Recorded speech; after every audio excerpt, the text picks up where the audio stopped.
ஒரு தப்பான கண்ணோட்டத்திலேயே பார்க்குறாரு. இங்கேருந்து வர கனிம வளம், இதுலேருந்து வர வருமானம் எல்லாமே கஜானாக்கு வரலன்னு. ஏங்க ஒரு கையில எடுக்கிறது இன்னொரு கைக்கு தெரியக்கூடாதுங்க. அந்த அளவுக்கு கொடுத்து கொடுத்து சிவந்த கரங்கள் தான் திமுகவோட கரங்கள் எல்லாமே. சரி, காவல்துறைக்காரங்க அதே மாதிரி மாறுமே. அப்ப என்ன பண்ணுவீங்க? அதான் விசாவில் வாங்கின தழுவு கூட இன்னும் என் கையில இருக்குது. அதுக்கெல்லாம் கணக்கு இல்லாம பாரபட்சம் பார்க்காம மக்களுக்காக வந்து கடன் வாங்கி எல்லாத்தையும் இது பண்ணி நாங்களும் எடுத்துட்டு போயிட்டோம். மக்களுக்கு 1000 ரூபாய் கொடுத்தோம், இலவச பேருந்து கொடுத்துருக்கோம், நலத்திட்ட உதவிகள் பண்ணிருக்கோம். அதுக்காக கடன் வாங்கி அட்மினிஸ்ட்ரேஷன் பண்ண துப்பு இல்ல, அதான அர்த்தம். எப்படி அப்ப நிர்வாகம் பண்ண துப்பு இல்ல.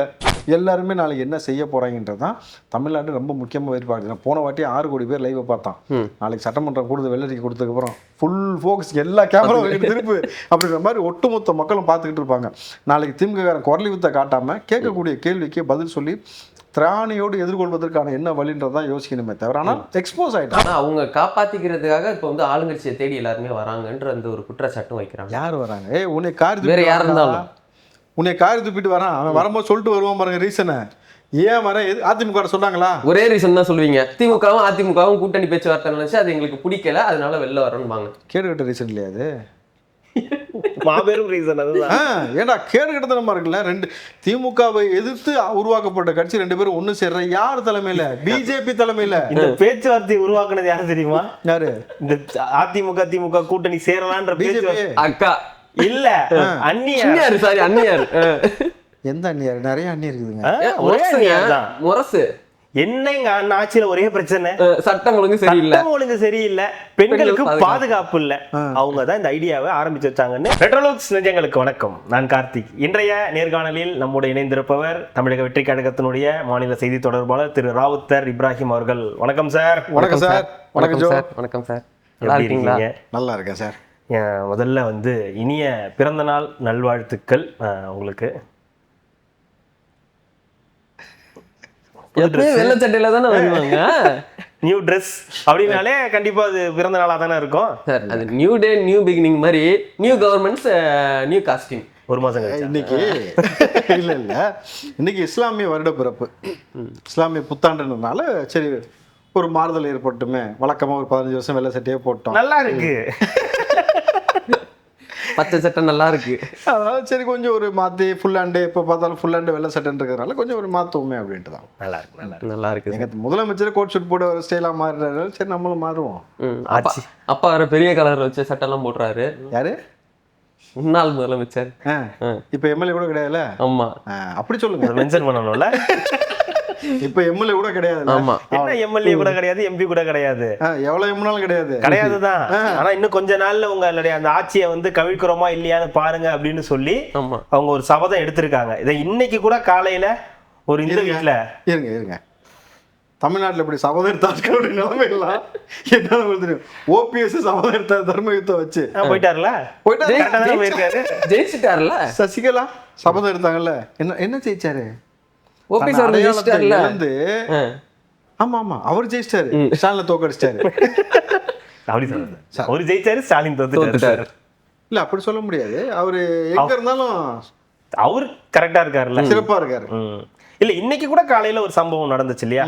கல்யாணத்துக்கு போயிருந்தாங்க. அந்த கல்யாணத்துல கூட ஒட்டுமொத்தமா வந்து இந்த ஆட்சி விரைவில் வந்து கவிழும் பாருங்க அப்படிலாம் பேசிட்டு, கண்டிப்பாக விஜய் அவர்கள் இன்னைக்கு இருக்கக்கூடிய சிஎம் அவர்கள் அவரை பற்றிய செய்திகள் எல்லாம் படிக்கணும், அவர் படிக்கிறதே இல்லை அப்படின்னு ஒரு விஷயத்த வந்து சொல்லியிருந்தாரு.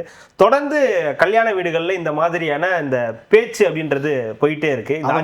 பேச்சு தான் நீங்க பாத்தீங்க.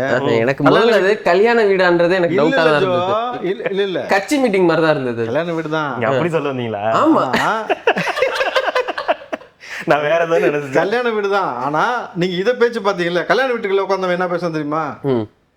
கூப்பிடாத சொன்ன கேட்டியா? கல்யாணம் வீட்டுல உட்காந்துருந்தாங்களா? மாப்பிள்ளையும் எளவு எங்க போனாலும் ஒப்பாரி வைக்கிறாங்கப்பா இவங்களோட அப்படின்ட்டு. இதுல என்ன கூடுதல் வருத்தம் தெரியுமா அவங்களுக்கு? என் வீட்டுக்கு வரதுக்கு என்கிட்டயே காசை வாங்கிட்டு என் வீட்டுல இருந்து ஒப்பாரி வைக்கிறேன், அது தனியாக கூட்டம் போட்டு ஒப்பாரி வைன்ற மாதிரி. ஆனால் இவர் சொல்றாரு, சிஎம் விஜய் அவர்கள் வந்து செய்தி எல்லாம் பார்க்கணும் அப்படிங்கிறாரு. முதல்ல அவரை செய்தியை பார்க்க சொல்லணும் ஸ்டாலினை. நீங்கள் சிஎம் கிடையாதியா, எம்எல்ஏ கூட கிடையாதியா, தோற்று போயிருக்கீங்க, உங்களை நீங்கள் ஏன் தோத்தோன்றதையும் முதல்ல தெரியாமல் மறுபடியும் அதே மாதிரி நக்கெல்லாம் பேசிட்டு சுற்றிட்டு உன் பிள்ளையோட வாழ்க்கையில் மண்ணவாரி போட்டு விட்டுறாதீங்கன்னு சொல்லணுமா இல்லையா? அவர் என்ன பண்ணாரு? யாரு? அவர் வாழ்க்கையிலேயே மண்ணள்ளி போடும் தெரியாதா? அவர் மக்கள் கூட பேசிட்டு தாங்க இருக்காங்க. இன்னும் மக்களோட மனநிலைமை என்ன சொல்றாங்கன்னா, இன்னும் அவரை தான் சிஎம் நினைச்சிட்டு இருக்காங்க எல்லாரும். யார மக்கள் ஏன் தாவேக்காக ஓட்டு போட்டோன்னு இன்னும் வருந்திக்கிட்டு தான் இருக்காங்க, வருந்திட்டு இருக்காங்க அப்படின்றதையும் வந்து பதிவு பண்றாங்க. யார் சொன்னா அப்படி? அப்படின்னு அவரே சொன்னாரு. சேப்பாக்கம் திருவள்ளிக்கணி எம்எல்ஏ தான் சொன்னாரு.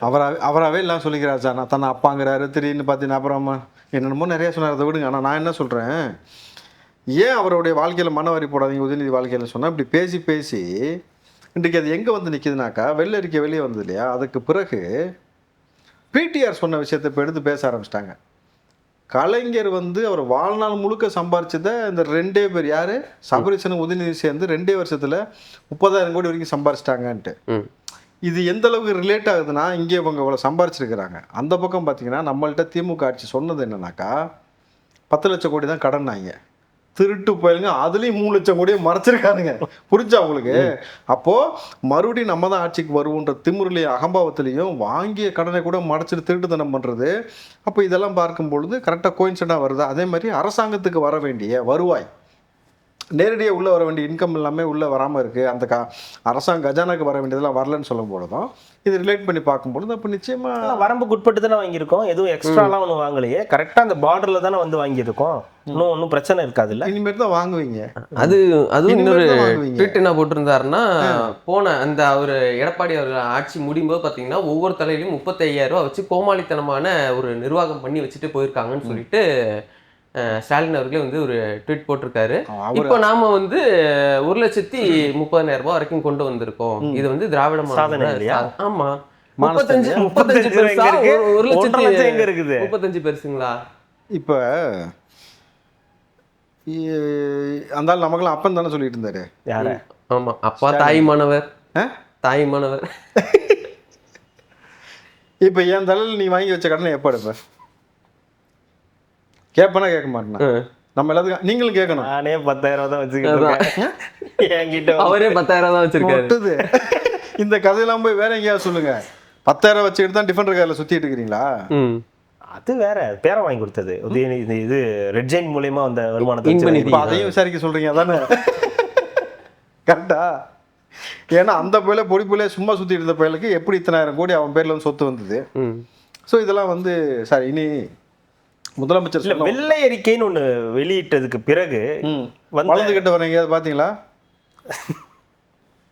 தப்பாதான் கேட்டேன்னா வளர்ந்துகிட்ட வரீங்க, அதை பாத்தீங்களான்னு கேட்டேன். இல்ல, இந்த மாதிரி வெள்ளை அறிக்கை வந்ததற்கு பிறகு அவர்கள் சொல்லக்கூடிய அந்த காரணங்களை எப்படி பாக்குறீங்க? பல இடங்கள்ல வந்து மத்திய அரசை நீங்க விமர்சிக்கவே இல்லை. மத்திய அரசுடைய வருவாயோடைய பற்றாக்குறை தான், அவங்க கொடுக்க வேண்டிய நிதியால தான் இதெல்லாம் வந்ததுன்றது நீங்க கடைசி வரைக்கும் விமர்சிக்கவே இல்லையே, இதெல்லாம் என்ன கதை அப்படின்னு வந்து கேட்கக்கூடிய விஷயங்களை எப்படி பாக்குறீங்க? முதல்ல இங்கே இருக்க நிலவளம், மண்வளம், இங்கே ரிசோர்ஸ் இருக்குல்ல, இந்த ரிசோர்ஸ் மூலம் வந்த வருமானம் முதல்ல அரசாங்க கஜானாக்கே வரலன்னு சொல்கிறாங்கல்ல. இதுக்கு மத்திய அரசு காரணமா, நீங்கள் பண்ண திருட்டுத்தனம் காரணமா? ஏன்டா நீ திருட்டுத்தனம் பண்ணியிருக்கிற, வாங்கின கடனை கூட மறைச்சிருக்கிறேன்னு சொன்னாக்கா அதை பற்றி பேசுகிறானா? அதை பற்றி ஒருத்தனும் பேசல. அமைச்சர் வந்து தமிழ் வந்து ஒரு மாதிரி வித்தியாசமாக பேசுகிறாரு. யாரு அமைச்சர்? நிதி வந்து ஏன்டா அப்போ அதுவா முக்கியம்? அவர் என்ன கண்டென்ட் சொல்லியிருக்கிறாரு அதை பார்ப்பீங்க. தப்பு இல்லை, தமிழ்நாட்டில் இருந்துக்கிட்டு தமிழ் வந்து சரியா உச்சரிக்கணும்ல. தமிழ் வளர்த்துருக்காங்க, அந்த குடும்பமே சேர்ந்து தமிழ் வளர்த்துருக்கு. அதுக்கு முக்கிய காரணமே வந்து ஐயா தான் வந்து எங்க வச்சு வளர்த்துருக்கு. அது எங்கேயோ வச்சு வளர்த்தாங்கல்ல. முற்றாய் நானும் மின் முற்றேன் உனக்கு எதற்கு காசு, அப்படி வளர்த்துருக்கா? அதான் நீங்க வரலாறு சார் பேசணும்ல. நீங்க ஒரு தப்பான கண்ணோட்டத்திலேயே பாக்குறாரு. இங்க இருந்து வர கனிமவளம், இதுல இருந்து வர வருமானம் எல்லாமே கஜானாக்கு வரலன்னு. ஏங்க, ஒரு கையில எடுக்கிறது இன்னொரு கைக்கு தெரியக்கூடாதுங்க. அந்த அளவுக்கு கொடுத்து கொடுத்து செவந்த கரங்கள் தான் திமுகவோட கரங்கள் எல்லாமே. சரி, காவல்துறைக்காரங்க அதே மாதிரி மாறுமே, அப்ப என்ன பண்ணுவீங்க? அதான் விசால வாங்கின தழுவு கூட இன்னும் என் கையில இருக்குது. கணக்கு இல்லாம பாரபட்சம் பார்க்காம மக்களுக்காக வந்து கடன் வாங்கி எல்லாத்தையும் இது பண்ணி நாங்களா எடுத்துட்டு போயிட்டோம். மக்களுக்கு 1000 ரூபாய் கொடுத்தோம், இலவச பேருந்து கொடுத்துருக்கோம், நலத்திட்ட உதவிகள் பண்ணிருக்கோம். அதுக்காக கடன் வாங்கி அட்மினிஸ்ட்ரேஷன் பண்ண துப்பு இல்ல, அதான அர்த்தம்? எப்படி? அப்ப நிர்வாகம் பண்ண துப்பு இல்ல. இங்க இருக்கக்கூடிய நிலவளம் மண் வளத்தை வச்சு அந்த வருமானத்தை நிலவளத்தை வச்சுதான் வாங்கணும். நிலவளத்தை வச்சுதான் வாங்கணும். சரி சரி சரி, நான் என்ன கேக்குறேன், ஐயோ அவங்க நிறைய வச்சு வாங்கினாங்க, எதை சொல்றீங்க தெரியல. நிலவளம் துபாய் வரைக்கும் நிலவளம் நீர்ச்சுல, அது எனக்கு தெரியாது, அது எனக்கு தெரியாது. சரி, ஸோ அப்பா ஒரு பக்கம் கதைன்னா புள்ள ஒரு பக்கம். இந்த நம்ம உட்காந்துருக்கோமே ஆமா சொல்றா, இது கூட நீங்க காசு கொடுத்து அனுப்பிச்சிருக்காங்க ஆமா, சொல்லுங்க. ஐயோ, சொல்லி- நீங்க எனக்கு எவனே இருங்க. சொல்லிட்டாங்க. ஓ உங்களுக்கு சோஃபா வந்துருச்சா அப்படின்னாங்க. அப்படியா தம்பி, கட்டி எடுத்து கிழிச்சு பாரு, உள்ள காசு இருக்கா தங்கம் இருக்கான்னு எடுத்துட்டு வா சொல்றேன். பஞ்சு கூட இருக்காது, ஸ்ப்ரிங் தான் இருக்கும். பைத்தியக்கார பையனுக்கு சுத்தமா அறிவு கூறுன்றது இவங்களுக்கு இருக்குமா இல்லைன்னு எனக்கு தெரியல சார். சோஃபா மாடல் அதுல வந்து அவர் பதிவு வேற என்ன பதிவு, நான் 4 seater 5 seater sofa. upgrade. Upgraded 5 seater sofa sofa. 5 seater sofa model sofa model அப்படின்னு சொல்லக்கூடிய நபர் யாருன்னு பார்த்தீங்கன்னா மிஸ்டர் மிட்நைட் மாடல். அதான் ட்வீட் போட்டிருந்தீங்களே, retweet இது. ஓ இல்ல இருந்தாலும் சொல்லணும்ல, மிஸ்டர் மிட்நைட் மாடலு கொஞ்சமும் கூச்சல்லாம சொல்லுது. இது வந்து இதை பார்த்துட்டு அவங்க கூட இருக்கிறவங்க, டேய் நான் உதயண்ணா தம்பிடா, என்ன எனக்கு புரியல. நீ தடவை போறியடா நான் கேட்கிறேன். நான் உதயண்ணா புரியல. தம்பி, மிட் நைட் வரைக்கும் ஒருத்தர் வேலை செய்யக்கூடாதா? அவங்க செய்யற வேலை பூராவே மிட்நைட்ல தான். அத சொல்லல. அதுதான் சொல்றேன், தாத்தங்காலத்துல இருந்து மிட்நைட் வேலை செஞ்சுக்கிட்டு இருக்காங்க. மிட்நைட் மசாலான்னு கண்டுபிடிச்சது இவங்கள வச்சுதானா? இல்ல சார் சொல்றேன், இந்த சாம்பார் சாப்பாடு மிட்நைட் மசாலா. ஏ கண்டென்ட் ஆக்கி விட்டுறாதீங்க, குடும்பங்கள்லாம் பார்க்கும். சார் எழுதின புத்தகமே அவங்க எழுதுனது ஏ கண்டென்ட் தான், கலைஞர் எழுதினதான். இல்ல என்ன எதனால இந்த சோஃபா மாடல்ன்ற ஒரு விஷயத்தை தொடர்ந்து உதயநிதி அவர்கள் வந்து விமர்சனம் பண்ணிட்டே இருக்காரு. அது முதல் நாள்ல இருந்தே நடந்துகிட்டு இருக்கு. அவரு முதலமைச்சரா விஜய் அவர்கள் பதவியேற்ற நாள்ல இருந்து இந்த சோஃபாக்கள் போனது, திருமாவளவன் அவர்கள் ஆபீஸ்க்கு சோஃபா போனதா இருக்கட்டும், CV சண்முகம் அவர்களுடைய வீட்டுக்கு வந்து சோஃபா இருக்கட்டும், அதுல இருந்து அது சோஃபா மாடல்னு தொடர்ந்து அதுக்கு ஒரு டிஃபென்ஸா ஒரு இதை வந்து தாவேக்கா முன்னெடுக்கவே இல்லையா? சோஃபா மாடல் இல்லைன்றது. அறிவு இருக்கிறவன் அறிவுத்துல நடத்துவான்னு சொல்லிட்டு காசிப்பம் பாத்திரங்கள் ஒருத்தன் கப்பு வாங்கிட்டு வந்தவன் நீ வச்சு கப்பு வாங்கிட்டு உட்காந்து சுத்தினே இல்லை, அப்பவே உன் அறிவோட தன்மை என்னன்னு தெரிஞ்சதுக்கு பிறகும் அப்புறம் இரவு வேலைகள் நீங்கள் சொல்லி கொஞ்சம் அப்படி ரீட்வீட்லாம் போனதுக்கு பிறகும் நீங்கள் சொல்கிறதெல்லாம் பெருசாக கன்சிடர் பண்ண வேண்டிய அவசியமே இல்லை. ஏன்னா உதயநிதிக்கு என்ன பயம்னா, இந்த எதுக்காக சோஃபா மாடல் சொல்லி இப்படி ஒரு விஷயத்தை ப்ரொஜெக்ட் பண்ணுறாருனாக்கா, வெள்ளை அறிக்கை கொடுத்ததுக்கப்புறம் ஒரு முதல் கேள்வி வரும், நல்லா இருந்த ரோட்டை ஏன்டா ஊருக்குள்ளே பேத்துட்டு அங்கே புதுசாக ஃபார்முலா கார் ரேஸ் நடத்துக்காக ட்ராக்கை போட்டு 200 கோடி ரூபாய், எந்த காசு, ஒப்பை வீட்டு காசா, நம்ம காசு எடுத்துக்கொண்டு போய் செலவு பண்ணியே அதனால் கவர்மெண்ட்டுக்கு அரசாங்கத்திற்கு வந்த வருவாய் என்ன கேள்வி வருமா வராதா? உலகமே திரும்பி பார்த்துச்சுல. 4 நாய் ஓடிச்சு ஃபர்ஸ்ட்டு, ஞாபகம் இருக்கா இல்லையா? அது ட்ரையல். அந்த 4 நாய் ஓடுறதுக்காக நீ 200 கோடியை போட்டு எடுத்து செலவு பண்ணிட்டு உன் அப்பா முதலமைச்சதுக்காக உன் புள்ள ஆசைப்படுறதுக்காக நீங்கள் இப்படி எடுத்து தூக்கி கொண்டு போய் போட்டிங்களே, இதனால் மக்களுக்கு வந்த நன்மை என்ன? முதல் கேள்வி வரும். அப்போ என்ன பண்ணோம், டைவர்டிக் பாலிடிக்ஸ். திமுக ஆரம்பத்துலேருந்து செய்யக்கூடிய விஷயம் இதுதான். ரெண்டாவது விஷயம் என்ன வரும்னாக்கா, பல ஆயிரம் கோடி முதலீடாக தமிழ்நாட்டுக்குள்ள வர்த்தகம் வந்திருக்கு, நான் கொண்டு வந்திருக்கேன்னு சொல்லி ஸ்டாலின் உருட்டினார்ல, வந்துருந்துச்சுன்னா ஏன் தலையில் 35,000 இந்த கடன் எப்படா வந்து 1.5 லட்சம் ஆகுதுன்னு மக்கள் கேட்குறான்ல. அப்போ இது ரெண்டாவது விஷயம். ஸோ அப்பாவும் மாட்டுவார், பிள்ளையும் மாட்டுவார். ஏற்கனவே PTR ஆடிய 30,000 கோடின்னு வரும்பொழுது திமுக காலங்காலமாக செய்வது டைவர்டிக் பாலிடிக்ஸ். இதே போல கேள்வியை சட்டமன்றத்தில் எழுப்பும்போது தான் ஜெயலலிதா அவர்களை அடித்ததாகவும் புடவை பிடிச்சி இழுத்ததாகவும் நம்ம கேள்விப்பட்டோம். இப்போ அதே மாதிரி இப்போ என்ன எடுத்துருக்காங்க, கிளாஸ் எடுத்துருக்காங்களா உட்காந்து. இப்போ ஸ்டாலினை கூப்பிட்டு, தெரியுமா உங்களுக்கு? தெரியும். ஸ்டாலின் இப்போ எல்லாத்தையும் கூப்பிட்டு உட்கார வச்சு என்ன நாளைக்கு சட்டமன்றம் கூடுது, இப்போ வந்து எல்லாரையும் வர சொல்லி எல்லாருக்கும் என்ன பண்ணலாம், எப்படி பண்ணலாம், யார் சிலையை பிடிச்சி இழுக்கலாமா, இல்லை யாரையாவது பண்ணலாம். நீ வந்து பழைய உங்க தாத்தங்காலன்ற மாதிரி நினைச்சிட்டு ஏதாவது ட்ரை பண்ண, உள்ளேயும் விழுகும் வெளியிலையும் விழுகும், சார மாதிரியே விழுகும். இது வேற மாதிரி நடக்கும். ஏன்னா இந்த கிறுக்குத்தனம் பண்ணாம, கோமாளித்தனம் பண்ணாம என்ன அவரு அன்னைக்கெல்லாம் அவர் சொன்னாரு, நீங்க பதிலே சொல்லல, வீட்டுக்கு போயிட்டு சாவகாசமா ட்வீட் போடுறீங்க. நாளைக்கு ஸ்கூல் பிள்ளை மாதிரி, LKG பிள்ளை மாதிரி எனக்கு வயிறு வலி மிஷ் எனக்கு லீவ் வேணும் மிஷின், அதுக்குதான் யாரும் மிஸ் ஆக கூடாதுதான் வர சொல்லியிருக்காங்க. 59 பேரும் போறோம் அப்படின்னு சொல்லி இப்பயே நாங்க அகிச மாட்டிக்கங்க, நாளைக்கு போங்க வெறப்பா. நாளைக்கு தானே தெரியும். இன்னைக்கே நீங்க வந்து இது சொல்றீங்க, நாளைக்கு என்ன நடக்க போகுதுன்னு. ஏன்னா சார் இப்ப எதிர்கட்சி தான் சார் கெத்து, நீங்க ஆளுங்கட்சி சார், ஆளுங்கட்சி தான் பயப்படணும். எதிர்கட்சி தான் வந்து சராமாரியா கேள்வி கணைகளை வந்து தொடுப்பாங்க. நீங்க வந்து தடுப்பாட்டம் தான் ஆட முடியும். திருட்டுத்தனமும் பண்ணுவேன், அயோக்கியத்தனமும் பண்ணுவேன், ஆனா நீ வந்து தடுப்பாட்டம் ஆடுவேன். ஆமா, இவங்க ரொம்ப ஸ்ட்ராங்கா சார். அதாவது சேகர் பாபுலாம் இருக்காரு சார். அந்த ஸ்னேக் பாபுக்கு கொஞ்சம் டைம் எந்த அளவுக்கு கிறுக்குத்தனமாக இருக்குனாக்கா, நாக்கில் சனி போட்டிருக்கு. ஆதவர்ஜினாவை வந்து அவர் கூட இருக்க ஒரு ஆளை வச்சு மேடை போட்டு பேச வைக்கிறாப்புல. ஆதவர்ஜினா அவை, அதாவது ஒரு அமைச்சர்னு கூட பார்க்காம ஆதவர்ஜினா அவர்களை என்ன சொன்னாங்கன்னா, ஆதவர்ஜினா நீ வந்து யூஸ் அண்ட் த்ரோ வாட்டர் கிளாஸ்ரா, சரக்கு ஊற்றி மூந்து பார்த்து அடிக்கிறமே, அந்த யூஸ் அண்ட் த்ரோ வாட்டர் கிளாஸ்ரா நீ அப்படின்னு சொல்லி ஒருத்தர் பேச வைக்கிறாங்க. ஈரோடு இறைவன் பேர், அந்த ஆளு பேரு. என்னது ஈரோடு? இறைவனா? அதுதான் மேட்ரு. பட்டு குஞ்சுக்கு விளக்கு, அந்த விளக்கு மாத்துக்கு பட்டு குஞ்சு பேர் வச்சாங்கல்ல, அந்த இறைவா அந்த மாதிரி அவரை பேச வச்சு அப்படியே தத்திரம் பிடிச்சவங்களை பற்றி பேசினா புறையிறது. அது பேச வச்சு ரொம்ப மகிழ்ச்சியா வந்து சேகர் பாபு உட்கார்ந்துருக்கிறாரு. நீங்க வரலாறு அவர் மகிழ்ச்சியா 4ஆம் தேதியில உட்கார்ந்தா இருக்காரு. இல்ல அவர் அந்த மகிழ்ச்சி வேற. ஸ்டாலின் தோக்கடிச்சுட்டு இனிமேட்டு வந்து வீட்டுக்கு போக வேண்டியதில்லை, முறவாசல் செய்ய வேண்டியதில்லைன்ற அந்த மகிழ்ச்சி ஒரு பக்கம் இருந்தாலும், இது எப்படியாப்பட்டதுனாக்கா இவ்வளவு ஆணவ பேச்சு, ஆணவ போக்குன்னு சரி வராது. நீங்கள் இவ்வளோ ஆணவம் அணைஞ்சனால தான் வரலாற்றில் இது வரைக்கும் எந்த அமைச்சரும் சேத்துல அடி வாங்கினதில்லை மக்கள்கிட்ட. வாங்கினார் ஒரு ஆள் ஞாபகம் இருக்கா? பொன்முடி. நீ சேத்துல நாளைக்கு அடி வாங்கினீங்க, சட்டமன்றத்தில் நாளைக்கு அடி வாங்க பாருங்க கேள்விகளால். நாளைக்கு ஒரு பையன் கேட்கக்கூடிய கேள்விக்கு பதில் சொல்கிறதுக்கு வழி இல்லாமல் சேகர் பாபு, நம்ம பாட்டிலு அவர், நம்ம நேரு இருக்காரு, ஐ பெரியசாமி இருக்காரு, ஒரு மண்ணலி தின்னவருன்ட்டு அவர் ஒருத்தர் இருக்கார்ல, எல்லாருமே நாளைக்கு என்ன செய்ய போறாங்கன்றது தான் தமிழ்நாடு ரொம்ப முக்கியமாக எதிர்பார்க்குது. போன வாட்டி 6 கோடி பேர் லைவை பார்த்தான். நாளைக்கு சட்டமன்றம் கொடுத்து வெள்ளரிக்கை கொடுத்ததுக்கப்புறம் ஃபுல் ஃபோக்கஸ் எல்லா கேமராவும் திருப்பு அப்படின்ற மாதிரி ஒட்டுமொத்த மக்களும் பார்த்துக்கிட்டு இருப்பாங்க. நாளைக்கு திமுககாரன் குரலி வித்தை காட்டாமல் கேட்கக்கூடிய கேள்விக்கு பதில் சொல்லி திராணியோடு எதிர்கொள்வதற்கான என்ன வழின்றதான் யோசிக்கணுமே தவிர, ஆனால் எக்ஸ்போஸ் ஆகிட்டோம். ஆமாம், நீங்கள் அப்படி தான் பண்ணுவீங்க. நீங்கள் வந்து இது லைவ் போடுவீங்க, எல்லாம் பார்ப்பாங்க மக்கள். அவங்களுக்கு ஆதரவாக இருக்கக்கூடியவங்கலாம் கைது பண்ணி நீங்கள் பாட்டு குண்டாஸ் போடுறீங்க. அப்புறம் வந்து அப்படி தானே இருக்கும், உங்களுக்கு சாதகமாக தானே இருக்கும். அப்போ நாளைக்கு ஸ்டாலின் சட்டை கழிச்சுட்டு வெளியே வந்தார், அந்த மாதிரி ஒரு வரப்போறாப்புல. கரெக்டு, அதுக்கு தான் கிளாஸ் எடுக்கிறாங்க. அவ்வளோ சீக்கிரத்தில் கிழிக்க முடியாது. சட்டை கழிச்சுட்டு வந்தார் பார்த்தீங்களா? அதே மாதிரி நாளைக்கு ஏதோ சம்பவம் நடக்க போகுதுன்னு நினைக்கிறேன். அவங்களாவே சட்டையை கழிச்சுட்டு வெளியில் வந்து ஒரு குரல் வித்தை காட்டுவாங்கன்னு தெரியல. ஆனால் மக்கள்கிட்ட எக்ஸ்போஸ் ஆகிட்டாங்க. ஸோ இத்தனை லட்சம் கோடி வந்து கடனை வாங்கி வச்சு நம்ம மேலே வரிச்சுமை ஏற்று. இல்லை, இந்த விஷயத்தில் இன்னொரு விஷயம் சொல்கிறது என்னன்னா, இது வாக்குறுதிகளை தாவேக்காவால நிறைவேற்ற முடியாது, அதற்காக வெளியிட்டிருக்கக்கூடிய ஒரு வெள்ளை அறிக்கை அப்படின்ற ஒரு செய்தியும் பரவலாக வந்து அதுக்காக இவங்க வந்து முன்கூட்டி இதை வந்து செய்கிறாங்க அப்படின்ற ஒரு. கடன் வாங்காம இந்த ஆட்சியை வந்து நடத்த முடியாது அப்படின்னு சொல்லுங்க. இந்த 5 வருஷம் முடியறதுக்குள்ள கடன் வாங்காம, இப்ப இருக்கிறதுக்கு மேல கடன் அதிகமா ஆகுமே தவிர இல்லை வாங்காம இது பண்ண முடியாது. நீங்கள் ப்ராக்டிக்கலாக ஒரு விஷயம் யோசிங்க சார். ஒரு அரசாங்கத்தை நடத்துறதுனா எத்தனை துறை இருக்குது, அந்த துறை தாண்டி நீங்கள் வந்து இப்போ மாணவ பிள்ளைகளுக்கு நீங்கள் பார்த்தீங்கன்னாக்கா, இப்போ வந்து 1ஆவதுலேருந்து 5ஆவது வரைக்கும் கொடுத்த உணவை வந்து இன்றைக்கி 8ஆவது வரைக்கும் எக்ஸ்டெண்ட் பண்ணியிருக்காங்க. இது போன்ற திட்டங்கள்லாம் இருக்குது.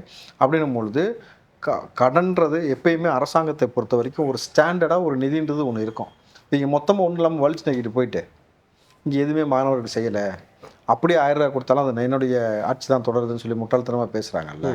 அப்போது இந்த கடனை, இந்த சுத்தமாக கஜானா இல்லைன்னும் பொழுது சில கடனை வந்து மத்திய அரசுலேருந்து நம்ம பெற்று அதை கொஞ்ச நாளைக்குள்ளே சரி செய்வதற்கான வேலையை முதலமைச்சர் செய்ய போகிறார். எப்படின்னாக்கா, இது வரைக்கும் இங்கே இருக்க நிலவரங்கள் மூலமாக, ரிசோர்ஸ் மூலமாகவோ அரசாங்கத்துக்கு வர வேண்டிய நிதி வந்து வராமல் வேறு தனிப்பட்ட நபருக்கு போயிருக்கணும் பொழுது அதை நேரடியாக அரசாங்க கஜானாக்கு வர வைப்பதன் மூலமாக இங்கே வந்து ஃபண்ட் ரைஸ் பண்ணுறது. இன்னொரு விஷயம், இந்த ஃபண்டு யாருக்கு போச்சு, எவன்லாம் கொள்ளடிச்சான், அவனை தூக்குறது மட்டும் இல்லாமல் அவனுடைய சொத்தை பறிமுதல் செஞ்சு அதையும் அரசாங்க கஜானாக்கு கொண்டு வருவதற்கான வேலை செஞ்சாங்கனாக்கா இன்னும் வந்து நம்ம என்ன சொல்கிறது, இது எல்லாத்தையும் ஈடு பண்ணிவிட்டு எல்லாத்துக்கும் செய்ய முடியுமா? முடியாதா? முடியல. இப்போ இருக்கிறவன் தான் எடுக்க போகிறாங்க.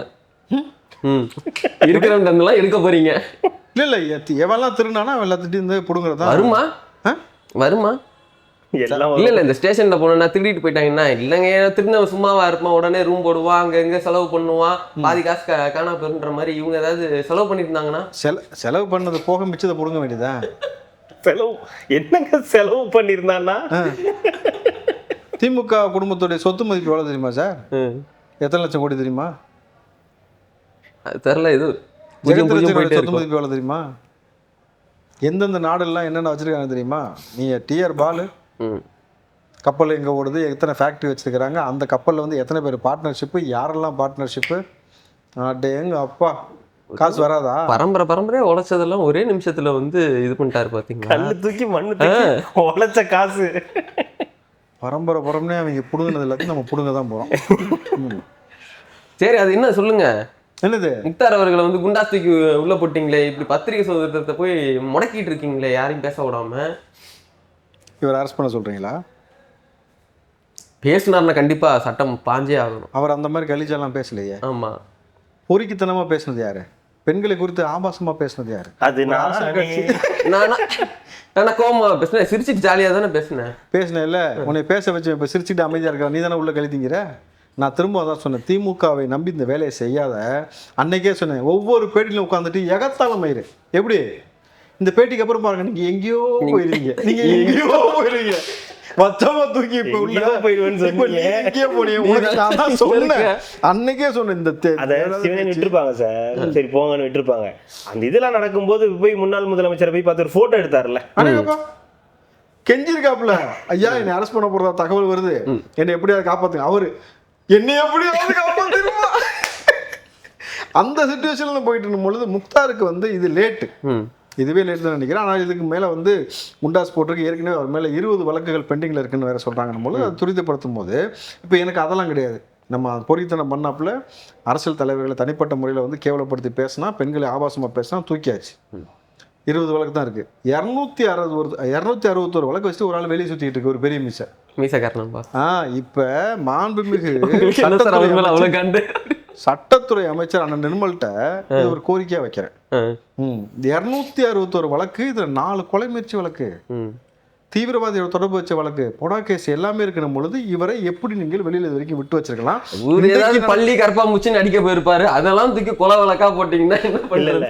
இவர் போய் கோரிக்கை வைப்பாரு, நிர்மல் இருங்க பாய் அப்படின்னு சொல்லி அடுத்த வழக்குகளை வந்து நிச்சயமா செய்யணும் சார். நான் நிச்சயமா அண்ணனை நேரில் பார்க்கும்போது இந்த கோரிக்கை நிச்சயமா வைக்க தான் போறேன்.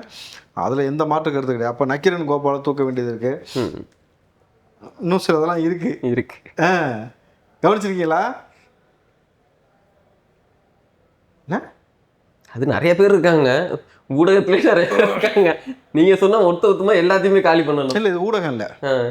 சரி, அது ஒரு பக்கம் இருக்கட்டும். தொடர்ந்து வந்து பாலியல் ரீதியான பிரச்சனைகள் இந்த ஆட்சியில் எக்கச்சக்கமா நடக்குது. சாதாரணமாலாம் அது கடந்து போக முடியாது. பதில் சொல்லுங்க, உங்க ஆட்சியில ஏன் இப்படி நடக்குது? இவ்வளவு பாலியல் துன்புறுத்தல்கள் நடக்க காரணம் என்ன? ஏன் நீங்க ஆட்சிக்கு வந்தா பெண்களுக்கும் குழந்தைகளுக்கும் பாதுகாப்பு கொடுப்பேன்னு சொன்னீங்கல்ல, நீங்க பாருங்க டெல்லியில இருந்து இங்கேயே முகாம் போற அளவுக்கு ஆகி போச்சு ஒருத்தவங்களுக்கு. பாலியல் தொல்லை கொடுக்கறதுக்கா? இல்ல, அதை பத்தி பேசுறது யாரு? கனிமொழி. முந்தானத்து மட்டும் 12 நடந்திருக்குது பாலியல் ரீதியான. 24 மணி நேரத்துல 12 நடந்திருக்கு. என்ன ஆட்சி நடத்துறீங்க? காட்டாட்சி எப்போ வீழ்த்தப்பட போகுதுன்னு மக்கள் பார்த்துக்கிட்டு இருக்காங்க. அதாவது 2 சம்பவம் கனிமொழி அக்கா பற்றி பேசி ஆகணும். அந்த அக்காவை கூட்டம் போட்டுச்சு. அப்போ ஒருத்தர் ஃபுல் சரக்கில் ஏறிட்டு லைட்டில் ஏறிட்டான் பார்த்தீங்களா? ஏங்க இறங்குங்கன்னு கெஞ்சிக்கிட்டு இருந்துச்சா? அதிகமான விதவைகள் உருவாகிறாங்கன்னு சொல்லிட்டு எங்கள் அண்ணன் வந்தோடனே டாஸ்மார்க்லாம் மூடுவோம், எல்லாத்தையும் மூடிடுவோன்னு சொல்லிட்டு ஒன்றுமே மூடாமல் இன்றைக்கி இந்த மாதிரி ஒரு செயல் பேசிகிட்டு இருக்காங்க. நம்பர் 1. 2வது விஷயம், திமுக ஆட்சியில் குழந்தை 10 வயசு குழந்தைக்கு பாலியல் வன்புணர்வு நடந்துச்சுன்னு சொன்ன உடனே அதை கம்ப்ளைண்ட் கொடுக்க போனதுக்காக அரசியல் அப்போ உள்ள ஆட்சியில் உள்ள நபர்களுடைய இன்ஃப்ளூயன்ஸ்னால கம்ப்ளைண்ட் கொடுக்க போன பெற்றோரை நிர்வாணப்படுத்தி அடித்தது இந்த காவல்துறை. அண்ணா யூனிவர்சிட்டிக்குள்ளே போனவன் அனுதாவின்னு மாற்றினாங்க. அவன் வீட்டில் உட்காந்து பிரியாணி சாப்பிட்டது யார்? மாசு. ஆனால் இங்கே எப்படி அரசாங்கம் செயல்பட்டதாக நீங்கள் பார்த்துப்பீங்கன்னா, திமுக அரசாங்கம் அண்ணா யூனிவர்சிட்டி கேம்பஸ் மட்டும் கிடையாது, சுற்றி இருக்க எங்கேயுமே சிசிடிவி வேலை செய்யலை. சொன்ன விஷயம் முதல் விஷயம். 2வது, அந்த பெண்ணோட தரவுகளை வந்து கசிய விட்டது. அப்போ தொடர்ச்சியாக இந்த மாதிரி செஞ்சுக்கிட்டு இருக்கும் பொழுது நீங்கள் 10 வருஷமாக அப்படின்னு கஞ்சா, ஹெராயின், மெத்துன்றது எல்லாத்தையும், மெத்தெல்லாம் இப்போ வந்தது, இந்த கடந்த 5 வருஷத்தில் வந்தது. ஆனால் இதுக்கெல்லாம் உட்படுத்திட்டு கடைசியாக அந்த மெத்துன்றது எப்படின்னாக்கா, அவன் அதை உட்கொள்ளும் பொழுது என்ன மனநிலையில் இருக்கிறானோ, ஒருத்தனை கொலை பண்ணணும்னு ஒரு மைண்டில் இருந்தானா கொலை பண்ணியே தீரணும், அவன் அதிலே தான் இருப்பான். ஒருத்தர் குடிக்கனா குடிச்சிட்டே இருப்பான், சிரிக்கனா சிரிச்சிட்டே இருப்பான். அப்போ பாலியல் இச்சையோடு அந்த எடுத்துக்கிறானாக்கா அதை அவன் செஞ்சே தீருவான். அந்த மாதிரியான மனநிலையை உருவாக்குவான். இந்த மெத்து சர்வதேச லெவலில் வரைக்கும் கடத்தந்து யாரானாக்கா திமுககாரர் ஜாஃபர் சாதிக். அவனுக்கு அயலக பிரிவில் போட்டு எல்லாத்தையும் செஞ்சுட்டு மக்கள்கிட்ட அதை பழக்கப்படுத்திட்டு ஆட்சி மாறின அடுத்த செகண்டே தாவைக்கு ஆட்சி வந்துருச்சு அப்படின்னு அத்தனை பேர் வந்து குடிக்கிறதையும் போதை பழக்கம் விட்டுருவானா, மொத்தமாக தற்கொலை பண்ணிப்பானா? இவ்வளோ பேரை உருவாக்கி வச்சிங்களே நீங்கள். இப்போ சொல்லுங்கள் ஸ்டாலின், என் ஆட்சி தான் தொடருதுன்னு சொல்லுவியா? நீ 1000 ரூபா கொடுத்தோன்னு சொன்னையில் வெக்கம் இல்லாமல் இப்போ சொல்லுங்கள் என் ஆட்சி தொடருதுன்னு. அப்போ இது படிப்படியாக சரி செய்யப்படுகிறது. எப்படின்னாக்கா, கேஸே போடாத இடத்துல நீ கேஸ் போடுறோம், 24 மணி நேரத்தில் கேஸ் போடுறோம், தவறு செய்யக்கூடிய காவல்துறை முழுக்க சஸ்பெண்ட் ஆகிருக்காங்க. 220 பேருக்கு மேலே அந்த ஆட்சியில் சஸ்பெண்ட் பண்ணியிருக்கிறாங்க. இன்னும் சொல்ல போனேன்னாக்கா, கவர்மெண்ட் ஆஃபீஸில் வந்து லஞ்சம் வாங்குறதுக்கு பயப்படுறானுங்க. ஒரு காருக்கு ஃபேன்ஸ் நம்பர் வாங்குறதுக்கு கூட காசு சார், எல்லாத்தையுமே ஒழிச்சு விட்டாங்க. இப்போ அது கிடையாது. முக்கியமாக இப்போ இந்த மாதிரி விஷயங்கள் நடக்கும்போது இந்த தனியார் பள்ளியில் இருக்கக்கூடிய கூட்டமைப்பு வந்து சொல்லியிருக்காங்க, ஒவ்வொரு இதுக்கும் வந்து 3 லட்ச ரூபாலேருந்து 5 லட்ச ரூபா வரைக்கும் வந்து வாங்கிட்டு இருந்தாங்க. அது எதுவுமே இல்லாமல் இந்த ஆட்சியில் வந்து கொடுக்குறாங்க. இது வந்து வரலாற்று சாதனை, இப்படி ஒன்று நடக்கிறதுக்கான வாய்ப்புகளே இல்லை. இதுக்கு முன்னாடி இருந்த ஆட்சிகளில் இது நடந்து கூட தனியார் பள்ளிக்கு ஏதோ என்ஓசி கொடுத்துருக்காங்க. அதுதான் வரலாற்றே தடவையா இப்போதான் வந்து தனியார் பள்ளி இதுக்கு வந்து என்ஓசி கொடுத்துருக்காங்க. முதல் முறையாக நீங்கள் பார்த்தீங்கன்னாக்கா வெளிப்படைத்தன்மை ஃபீஸ் ஸ்ட்ரக்சரில் வந்து வெளிப்படைத்தன்மை இவ்வளோதான் வாங்கணும்னு சொன்னதாக இருக்கட்டும். அதை தாண்டி அமைச்சர் ராஜ்மோகன் அவர்கள் சொன்னது எனக்கு நல்லா தெரியும் அப்படின்னு எவ்வளோ சொல்லிட்டு வந்தால் நம்பாதீங்க. அதே மாதிரி ஆதவர்ஜுனா அவர்கள் சொன்னது வந்து டெண்டரில் வந்து வெளிப்படைத்தன்மை இருக்குது, யாருமே வந்து கமிஷன் கொடுக்க வேணாம்னு சொன்னதாக இருக்கட்டும். அப்போ ஒவ்வொருத்துலையுமே எவ்வளோ ஒரு மாறுதலை ஏற்படுத்தியிருக்கும் பாருங்கள். நீங்கள் திமுக ஆட்சியில் 207 ஸ்கூல் மூடிருக்காங்க சார். ரெண்டுக்குமான வித்தியாசம் உங்களுக்கு புரியுதா? அப்போது அவங்க டெண்டர் வச்சு முறைகேடு பண்ணதுக்கும் இப்போ நடக்கக்கூடிய ஆட்சிக்கும் அப்போது 40 நாள் தான் சார் ஆயிருக்கு. புரியுதுங்களா? இனி படிப்படியாக வரும்பொழுது அடுத்த 6 மாதத்துலேருந்து 1 வருஷத்துக்குள்ள ஒரு நிறைவான நல்லாட்சி கொடுக்கும் பொழுது இன்றைக்கு எப்படி பிற அரசியல் கட்சி தலைவர்கள் எல்லாமே தளபதி அவர்கள் நேசித்து கட்சிக்குள்ளே வராங்களோ அதுபோல் வந்து இளைஞர்களும் அரசியல் சாக்கடை கிடையாது, அதை வந்து சுத்தம் செய்திருக்காரு. நம்ம போனோம்னா முகம் தெரியாத நபரை கூட வந்து முகவரி கொடுத்து எம்எல்ஏ ஆக்கியிருக்கும் பொழுது நம்மளும் இதை துறையாக தேர்ந்தெடுத்து வருவோம். எப்படி மாணவ பிள்ளைகள் நல்லா படித்தா தளபதி விஜய் அவர்கள் கையில் தங்க வயிறை வாங்கலான்னு ஒரு ஆசையோடு படித்து அவரோட புகைப்படம் எடுத்துக்கிறாங்களோ அதே போல் அரசியலும் அது போல் கற்றுப்பாங்க. நீங்கள் நாளைக்கு பாருங்கள் சட்டமன்றம் கூண்டோடனே பாருங்கள் வேடிக்கை எவ்வளோ லைவ் போய்கிட்டு இருக்கு, எல்லாரும் பார்க்குறாங்க. கூர்ந்து கவனித்து எவன் ஓடுறான், எவனுக்கு கீழே புடப்பா இருக்கு, அகீஸ் மாட்டிருக்கான், எல்லாத்தையும் நாளைக்கு கண்டுபிடிப்பாங்க. இல்லை, நீங்கள் கேட்டது என்னன்னா திமுக ஆட்சியில் 1000 பள்ளிகளிடம் தலா 5 லட்சம் வந்து லஞ்சம் வாங்கியிருக்காங்க. திமுக ஆட்சியில் தனியார் பள்ளிகளுக்கு தடையில்லா சான்றிதழ் வழங்க 25 லட்சம் லஞ்சம் பெறப்பட்டது. அங்கீகாரத்தை புதுப்பிக்க ஆண்டுதோறும் 1000 பள்ளிகளிடம் ரூபாய் 5 லட்சம் வசூலித்ததாக தனியார் பள்ளி கூட்டமைப்பு புகார். யாரு படிச்சு சொன்னேன் கேட்டீங்களா? அவர் தானே மாப்பிள்ள. இப்ப மாட்டீங்களா? இப்ப வெளிப்படுத்தணுமே சார். இது வந்து இடைத்தேர்தலில் நின்று வரணும் இல்லையான்னு மட்டும் பாருங்க. யார் இடைத்தேர்தல்? திருச்சி இல்ல 5 இடத்துல இருக்கு இடைத்தேர்தல் சொன்னால அது எந்த இடைன்னு நம்ம விசாரிக்கணும்ல, அதுக்காக கேட்குறேன். சரி, இது நீங்க சிமரனில் இருக்கிறீங்க, இதை நீங்க நல்லா விசாரிச்சீங்க. இது வந்து கம்ப்ளைண்ட், அதுதான் கம்ப்ளைண்ட் பண்ணிருக்காங்க, நேரடி பெட்டிஷன். இதை நம்ம வச்சு ஃபைல் பண்ணி இதன் மூலமாக அன்பில் மகேஷை நம்ம விசாரணைக்கு அழைக்கலாம். தேவைப்பட்டால் கைது செய்ய முடியும். ஏன்னா வெளிப்படையா சொல்லியிருக்காங்க லஞ்சம் வாங்கியிருக்காங்கன்ட்டு. ஒருத்தருமே விட மாட்டாருங்க போல இருக்கே, எல்லாத்தையுமே கைதுன்னா திருடுதனம் பண்ணல. ஓசியில் வாங்கி உனக்கு ஒரு பிள்ளைகளை வந்து நாங்கள் தான் படிக்க வச்சோன்ற. ஏன்டா உங்க கட்சிக்காரர் இன்னொரு அரசு பாரதி நீதிபதி ஒருத்தர் வந்தா நாங்க போட்டு பிச்சைன்ற இந்த திமிர்த்தனத்துக்கு தான் உனக்கு கூப்பிட உட்கார மன்னிச்சு விடலாம்ல. என்ன பேசுறீங்க? இந்த மாதிரி சினிமாவில் இன்னைக்கு நம்ம சினிமாக்காரங்க நம்ம தோத்ததுக்கு காரணமே நாம தாங்க. ஏன் நாம தானே சினிமா இவங்கெல்லாம் உள்ள கொண்டு வந்தது. எம்ஜிஆர், சிவாஜி, இந்த மாதிரி திராவிட பக்கத்து வீட்டு மாதிரி இருக்கக்கூடிய நபர்களை கொண்டு எடுத்து கலையை வாழ வச்சதே வந்து கலைஞர் தான். இவங்கெல்லாம் வந்திருக்காங்க. நான் முட்டா பேல இவ்வளவு செஞ்சிய உன் வீட்டுல உள்ள ஆள்கிட்ட ஓட்டு கேட்டியா? அது வரலையே. அதை கேட்க துப்பு இல்ல. சின்ன பிள்ளைங்க வந்து ரீல்ஸ்ல தோத்துட்டு பச்சை பிள்ளையோட தோட்டத்தை வந்து பெரிய விஷயமா பேசிட்டு உட்காந்துருக்கேனாக்கா இந்த ஆணவ போக்கிற்காக தான் இப்போ வந்து முற்றுப்புள்ளி வைக்க போன பொழுது ரொம்ப நாளைக்கு நீடிக்காது சார். நான் ஓப்பனாக விஷயம் சொல்கிறேன். திமுக 2 எம்எல்ஏ வந்து தாவக்காக்கு வர்றதுக்கு இப்பயே வந்து ரெடி ஆகிட்டாங்க. தலைமை இன்னும் வந்து ஒப்புதல் மீண்டும் இல்லை, இப்போதான் ஆரம்பிக்கவே போகுது. திமுக அது ஓகே, அதுதான் ஏன் வை அரசியல் எதிர்காலமே இல்லைன்னு அவங்களுக்கு தெரியுது. எதிர்காலமே முன்னாடி தான் வந்து உட்கார்ந்து இருக்கு, பேசுறாரு. நாளைக்கு கூட காலையில பேச போறாரு. அவங்க கட்சி எதிர்காலம், தமிழ்நாட்டின் எதிர்காலம் இல்ல, அவங்க கட்சியோட எதிர்காலமே முன்னாடி வந்து நின்று பேசுது இல்ல தைரியமா. எங்க சோஃபா மாடல் அரசுன்னு வந்து பேசுறாருல சார். அது இருண்ட காலம் சார், எதிர்காலமா அது ராத்திரி மட்டும் வேலை செய்யற காலம். அது நீங்க அதை விடுங்க. அவனுக்கு நல்லா தெரியுது இன்னைக்கு என்னைக்கு ஸ்டாலின் அவர்கள் தோத்தாரோ அப்பயே முடிவு பண்ணிட்டான். மக்கள் வந்து இவரை படுதோல்வி அடைச்சிருக்காங்க.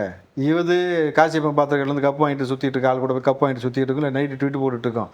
இவர்களை நம்பி நம்ம போனோம்னாக்கா நம்மளுடைய எதிர்காலம் பூஜ்யம் தெரிஞ்ச பிறகு அவன் புரிஞ்சுக்கிட்டான். நிரந்தரமாக வந்து நீங்கள் பார்த்தீங்கன்னா எம்ஜிஆர் இருந்த வரைக்கும் எப்படி ஒரு எம்ஜிஆருடைய ஆட்சி தொடர்ந்தோ அது போல் தளபதி இருக்க வரைக்கும் அவருடைய ஆட்சி தொடரும் பொழுது அவருக்கு தன்னுடைய அரசியலை வந்து எதிர்காலத்தையும் யோசிக்கணும். பொது வாழ்க்கையில் நம்ம இருக்கணும்னாக்கா ஓடுற குதிரை மேலே தான் வந்து நம்ம சவாரி செய்யணுன்றது தான் இருக்கிற லாஜிக் பொழுது திமுகலேருந்து வருவதற்கு தயாராகிட்டாங்க. தளபதி தான் இன்னும் உத்தரவு கொடுக்க வேண்டிய பாக்கி மிச்சம் இருக்கும். அவங்க கொடுத்தா தான் இந்த பக்கம் வந்து சேர்த்துக்க முடியும். நீங்கள் அவங்க என்னன்னு இந்த குற்றச்சாட்டு என்ன வைக்கிறாங்கன்னா அவங்க காப்பாற்றிக்கிறதுக்காக இப்போ வந்து ஆளுங்கட்சியை தேடி எல்லாருமே வராங்கன்ற அந்த ஒரு குற்றச்சாட்டும் வைக்கிறாங்க. யார் வராங்க? உன்னை காரி வேற யார் இருந்தாலும் உன்னை காரி துப்பிட்டு வரான். அவன் வரும்போது சொல்லிட்டு வருவான் பாருங்க ரீசனை. ஏன் வர அதிமுக சொன்னாங்களா? ஒரே ரீசன் தான் சொல்லுவீங்க. திமுகவும் அதிமுகவும் கூட்டணி பேச்சுவார்த்தை நினைச்சு அது எங்களுக்கு பிடிக்கல, அதனால வெளில வரணும்பாங்க. கேடுகட்ட ரீசன் இல்லையா அது? மாபெரும் ரீசன் அதுதான்.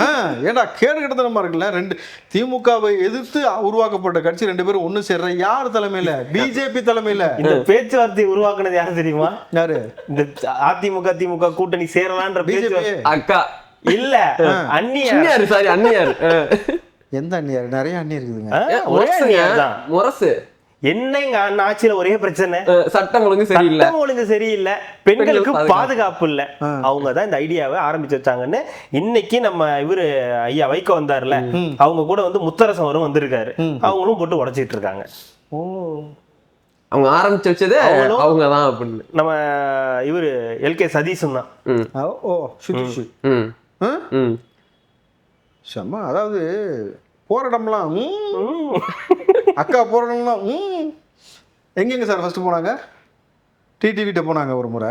2021 டிடிவி அந்த கூட்டணி முடிஞ்சு. அப்புறம் அதிமுக. ஆமா, 2024 அதிமுக இப்போ வரைக்கும் முடிஞ்சு. இப்ப திமுக. திமுக நான் சொன்னேன். 2016ல இருந்து நடந்துகிட்டு இருக்கு இந்த சம்பவம். அவள் ஒரு தொடர்கதை.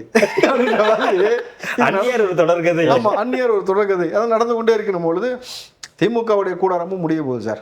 அதுல வந்து எனக்கு எந்த சந்தேகமும் கிடையாது. அதுல வந்து மிஞ்சி போனா ஒரு 10-15 பேர் ஏதாவது தாக்கு முடிச்சு நிக்கலாம். மிச்ச பேர் பாவம் துரைமுருகன்லாம் உள்ள கூட உள்ளட்டு அவர் பாட்டு நோய் தொற்று வந்து 2 போயிட்டாரு சார். உடம்பு சரியில்லை, ஓவர் கிரௌடா இருக்கு, இங்க வேணாம் நான் கிளம்புறேன். அவர்கிட்ட இருந்து இங்க வந்துருமா இல்ல இங்க இருந்து அங்க வந்துருமா? ரெண்டுமே நடக்கும். எல்லாம் மாத்திக்கிறது தானே. எல்லாம் மாத்தி மாத்தி. நீங்க 6 போயிட்டீங்களா? ராஜேந்திர 6 போயிட்டீங்களா?